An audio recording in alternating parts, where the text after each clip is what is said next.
Good morning students, তোমালোক সকলোকে মোৰ চেনেললৈ স্বাগতম জনাইছো। আশা কৰো তোমালোক সকলো ভালে আছা। আজি তোমালোকৰ বাবে মই লৈ আহিছো এটা নতুন লেসন। আশা কৰো তোমালোকে ভাল পাবা। তেন্তে আহা এতিয়া আমি লেসনটোৰ মাজলৈ আগবাঢ়ি যাওঁ। আজিৰ লেসনটোৰ নাম হৈছে অন্ত্যেষ্টয়কাৰ যোগ 1 অৰ্থাৎ আমি ইয়াত শিকিম জয়কাৰ কেনেকৈ ব্যৱহাৰ হয়, ক'ত ব্যৱহাৰ হয় বা জয়কাৰ কোনটো বৰ্ণৰ পৰা আহিছে আমি সেইবোৰৰ বিষয়ে আজি শিকিম। জয়কাৰ চিহ্নডাল ব্যঞ্জন বৰ্ণ অন্ত্যেষ্টয়ীয় বৰ্ণটোৰ পৰা আহিছে। জয়কাৰ সদায় বৰ্ণৰ পাছত ব্যৱহাৰ কৰা দেখা যায়। জয়কাৰ যেনে ধৰা ক যোগ অন্ত্যেষ্টয়ীয় ক তাত জয়কাৰ, দন্ত্য ড যোগ অন্ত্যেষ্টয়ীয় সমান দন্ত্য ড তাত জয়কাৰ।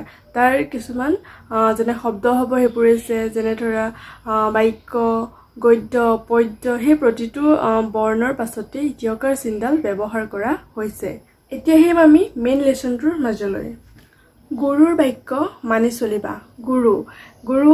গুৰু মানে যে টিচাৰ তেনেকুৱা নহয়। এতিয়া চোৱা, গুৰু মানে হৈছে আমি যাৰ পৰা আমি শিকিম, যোনে আমাক শিকাব সেইজনে হৈছে গুৰু। ডান্সৰ ক্ষেত্ৰতে হওক বা আৰ্টছৰ ক্ষেত্ৰতে হওক বা কিতাপৰ ক্ষেত্ৰতে হওক বা বেলেগ যিকোনো ধৰণৰ এক্টিভিটিছৰ ওপৰত যিজনে আমাক শিকায় সেইজনেই হৈছে শিক্ষাগুৰু। আৰু সেই গুৰুজনে তোমালোকক যি কয়, যি কৰিব কয় বা যিটো কথা শুনিব কয় সেই কথাটো সদায় শুনিব লাগে, কৰিব লাগে।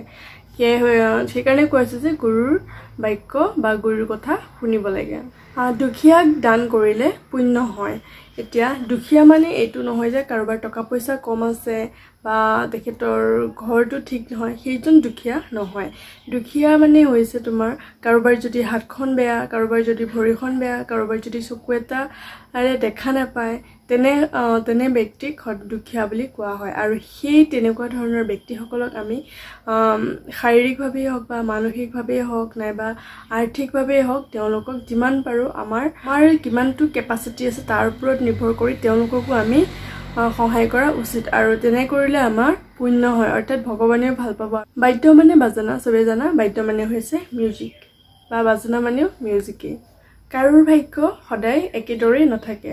এতিয়া চোৱা, ভাগ্য অৰ্থাৎ কাৰোৰ দিন ভাগ্য মানে এনেকুৱা হ'ব পাৰে যে কাৰোৰ দিন সদায় একেদৰে নাথাকে। হয়তো কেতিয়াবা কোনোবাজন ফৰ এক্সাম্পল মই উদাহৰণ দিছোঁ, হয়তো এইবছৰ এজন ল'ৰা ভালকৈ পাছ কৰিলে ভাল মাৰ্কছ লৈ, কিন্তু হয়তো সি নেক্সট ইয়েৰলৈ ভালকৈ সেই মাৰ্কছটো নাপাব পাৰে বা তাতকৈ কমো পাব পাৰে, তাতকৈ বেছি হ'ব পাৰে। বা সি লাষ্ট ইয়েৰ ভালকৈ পাছ কৰিছে বা আকৌ আহি থকা বছৰ হয়তো তেওঁৰ মাৰ্কছটো কমিব পাৰে। ঠিক তেনেদৰে কেতিয়াবা কোনোবাজন ব্যক্তি যদি টকা পইচাৰ বাবে তেওঁ কমিব পাৰে, কিন্তু হয়তো এবছৰ পিছত বা দুবছৰ পিছত তেওঁ টকা পইচা হ'বও পাৰে। সেইবোৰেই হৈছে তেনেকুৱাই আৰু ধৰা এটা চেঞ্জ আহি যায়। সেইটোৱে হৈছে যে সদায় মানুহৰ দিন একেদৰে নাযায় বা ভাগ্য সদায় একেই নাথাকে। সময় অমূল্য ধন, সময় অপব্যয় নকৰিবা। সময় অমূল্য ধন সকলোৱে জানে। এবাৰ এই সময়টো যদি আজি গুচি যায় তেন্তে আকৌ নেক্সট ডে বা কাইলৈ আমি এই সময়খিনি নাপাম বা ইয়াৰ 1 ঘণ্টাৰ পিছতে আমি এই সময়খিনি নাপাম।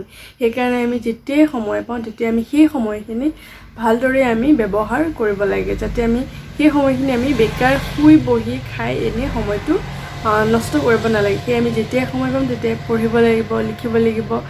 ছাত্ৰ হিচাপে তোমালোকৰ এতিয়া এটাই কাম হৈছে পঢ়া আৰু লিখা। তো এতিয়া যেতিয়াই তোমালোকে ফ্ৰী টাইম পাবা পঢ়া শুনা কৰিবা, লগতে তোমালোকে নিউজ পেপাৰ পঢ়িবা বা ষ্টৰি বুকবোৰ পঢ়িবা। তেনেকুৱা ধৰণৰ কিছুমান শিক্ষাৰ লগত জড়িত কামবোৰ কৰিবা, যাৰ পৰা নেকি আমি এটা জ্ঞান পাব পাৰোঁ। তেনেধৰণৰ কামবোৰ কৰিবা, যাতে বেয়া কাম, বেয়া সংগ বা তেনেকুৱা বেয়া কিছুমান বস্তু কৰি সময়বোৰ নষ্ট কৰিব নালাগে। গছ লতাৰে ভৰা হাবিক অৰণ্য বুলি কোৱা হয়। এতিয়া চোৱা, আমাৰ ওচৰত এখন অৰণ্য আছে, সেইখন হৈছে কাজিৰঙা অভয়াৰণ্য।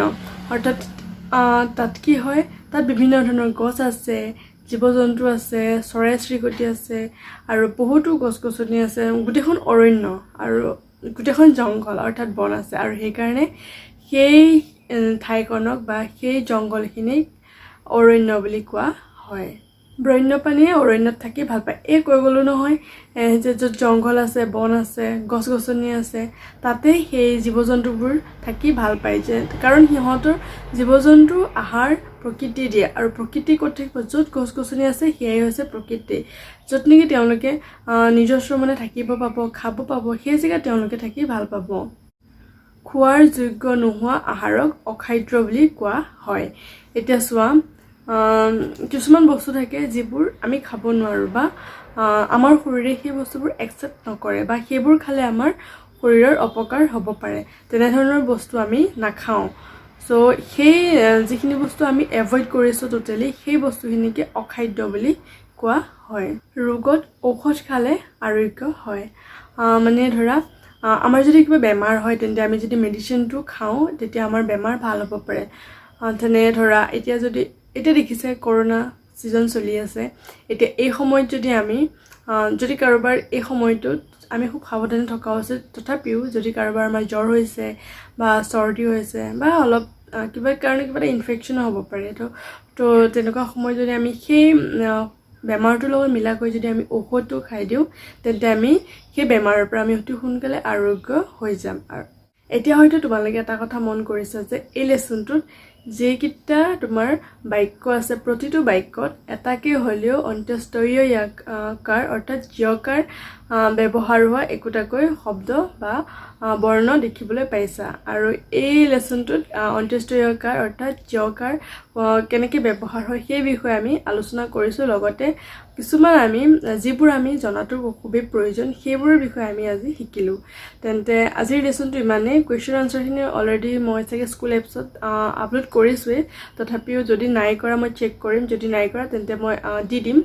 তো আশা কৰোঁ তোমালোকে ভাল পাইছা আৰু যদি কিবা অসুবিধা পোৱা বা বুজি নোপোৱা তেন্তে মোক কণ্টেক্ট কৰিবা মই তোমালোকক বুজাই দিবলৈ চেষ্টা কৰিম তেন্তে আজিৰ লেসনটো ইমানতে সামৰিছোঁ তেন্তে আকৌ আহিম আন এটা নতুন লেসন লৈ তেতিয়ালৈ তোমালোকে সকলো ভালে থাকিবা ঘৰতে থাকা লগতে পঢ়া শুনা কৰি থাকা আৰু যিবোৰ মই নোটছ দি আছোঁ সেইখিনি কমপ্লিট কৰিবা লগতে তোমালোকে ভিডিঅ'টো চাবা ভালকৈ আৰু এটা কথা আগতে কৈছোঁ এতিয়া কৈছোঁ চেনেলটো ছাবস্ক্ৰাইব কৰিব নাপাহৰিবা লগতে বেল আইকনটো প্ৰেছ কৰিবা আৰু শ্বেয়াৰ কৰিবা তোমালোকৰ ফ্ৰেণ্ডছখিনিৰ লগত যিখিনি এতিয়ালৈকে মোৰ ভিডিঅ'টো চাবলৈ পোৱা নাই তেওঁলোকৰ লগতো শ্বেয়াৰ কৰিবা আৰু ছাবস্ক্ৰাইব কৰি দিবা তেতিয়া যেতিয়াই মই ভিডিঅ' আপলোড কৰোঁ তেতিয়াই তোমালোকে চাব পাৰিবা নটিফিকেশ্যন পাবা আৰু লগতে তোমালোকে চাব পাৰিবা তেন্তে তেতিয়ালৈকে তোমালোক সকলো ভালে থাকা সুস্থ থাকা লগতে পঢ়া শুনা কৰি থাকিবা তেন্তে আজিলৈ ভিডিঅ'টো ইমানতে সামৰিছোঁ বাই বাই